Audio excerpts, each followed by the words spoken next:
여러분 안녕하십니까. 차들이 쭉 막힐 때 옆에 비어있는 차로로 차로 변경해서 나오는 차들이 있죠. 그런데 비어있는 차로에서 빠르게 달려온 차랑 부딪히는 사고 종종 있는데요. 뒤를 살피지 않고 차로 변경한 차가 잘못됐을까요? 아니면은 빠르게 달려온 차가 더 많이 잘못됐을까요? 사고 영상 보시겠습니다. 불박차가 좀 빠르게 달립니다. 3차로 비어있는데요. 빠르게 달리는 저 앞에서 차 한 대가 저 차랑 부딪히면서 인도 위로 올라가서 보행자를 때렸습니다. 보행자는 다행히 많이 다치진 않았어요. 병원에 입원해서 치료받고 있지만은 아주 크게 다치진 않았는데요. 이번 사고에 대해서 처음에는 아니 서 있던 차가 깜빡이도 않게 쑥 들어오면 어떡해. 그 차가 잘못했어. 불박차가 좀 빨라 보이니까 불박차도 일부 잘못 있고 갑자기 쑥 들어온 승합차, 그 차 70, 불박차 30으로 됐었어요. 그런데 나중에 경찰에서 불박차의 블랙박스를 통해서 속도를 확인해 보니까 불박차 속도가 시속 91km였습니다. 그것은 제한속도 시속 60km인 것인데요. 60km를 80보다 많이 달리면 제한속도보다 20km를 초과하면 그때는 12대 중과실인 속도 위반 사고죠. 경찰이 이쪽이 31km나 오버했네. 그럼 이쪽은 12대 중과실이야. 이쪽은 일반 과실, 이쪽은 중과실. 어느 게 더 무거워? 중과실. 중자에서 중과실 더 무겁네요. 그렇지? 그러니까 중과실이 더 많이 잘못한 거야. 따라서 불박차가 가해 차량이야. 그리고 형사처벌 받아야 돼. 이렇게 얘기를 합니다. 그러니까 보험사가 그렇네.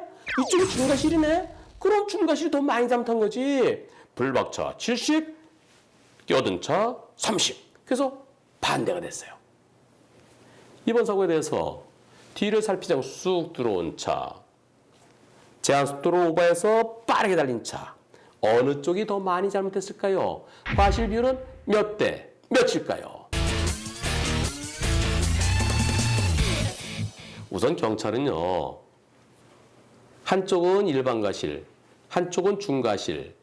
그럴 때는 중과실이 무거우니까 더 많이 잘못한 것이다. 중과실 쪽이 가해 차량이다. 이렇게 얘기하는데요. 그런데 그것은 맞을 때도 있지만 맞지 않을 때도 있습니다. 민사에서 말하는 중과실과 경과실, 교통사고 처리 특례법에서 말하는 중과실은 개념이 달라요. 일반적으로는 사망사고 아니고 뺑소니 아니면 부상사고는 피해자와 합의되거나 종합범에 들어있으면 보험 처리 끝나요. 공소권 없으면 끝나요. 하지만 신호위반, 중앙선 침범, 음주 이런 12가지 이런 것은 종합범에 가입돼 있더라도 피해자랑 합의가 됐더라도 그래도 처벌하겠다. 이건 하지 말아라. 그런 취지에서 예외 사유라고 합니다. 예외 사유. 12가지 예외 사유입니다. 교통사고 처리 특례법이 12가지 예외 사유. 그것이 더 무거운 과실이라고 말할 수는 없어요. 그것이 더 무거운 중과실이라고 단정 지을 수는 없습니다. 운전할 때 제일 중요한 게 뭔가요? 운전할 때 제일 중요한 거는 앞을 잘 보는 겁니다. 앞을 잘 보고 운전해야 되는데 그런데 졸음 운전하면서 졸면서 운전한다. 졸면서 운전하는 것은 음주운전보다 더 위험해요. 음주운전은 그래도 보면서 운전하잖아요. 피하려고 하면서 졸음운전 그냥 가서 앞차를 들이받게 되는 거죠. 영동고속도로에서 관광버스가 졸다가 터널 입구에서 앞차들을 쾅쾅 해갖고 그때 여러 명 사망한 사고 있지 않았습니까? 따라서 교통사고 처리 특례법에 나와 있는 12대 중과실이 더 무겁다? 거기에 없으면은 가벼운 과실이다? 그렇지는 않습니다. 차들이 쭉 서 있어요. 쭉 서 있었는데 상대차 어떻게 넘어오나 보겠습니다. 불박차 달리고 있는데 상대차가 이때죠, 이때. 자, 첫 차 들어올 때 깜빡이 켰나요? 깜빡이 안 켰죠. 깜빡이라도 켰으면 그 차한테 들어오지 마세요 하든가 저 차가 들어오려고 그러네? 그럼 내가 속도를 줄일까? 하겠지만 깜빡이 없이 쑥 들어오면은 불박차가 과연 피할 수 있을까요? 물론 불박차가 빠르게 달리고 잘못했습니다. 지금 상태에서 조차까지 거리가 얼마나 될까요? 여기에 공간 하나 한 4, 5m, 자동차 하나 한 5m, 그 앞에 또 한 4, 5m, 한 15m 될까요? 15m 거리. 시속 60으로 달릴 때 못 피합니다. 시속 60으로 달릴 때 멈추려면 30m가 필요한데요. 피하지는 못하지만 그러나 제한속도를 지켰더라 그러면 속도를 줄이면서 부딪히면서 쿵 하고 멈췄겠지요.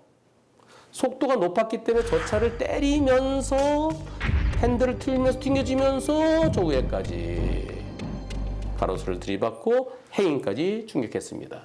따라서 불박차가 속도 높았던 거 그것도 사고 원인에 포함되어 있는 겁니다.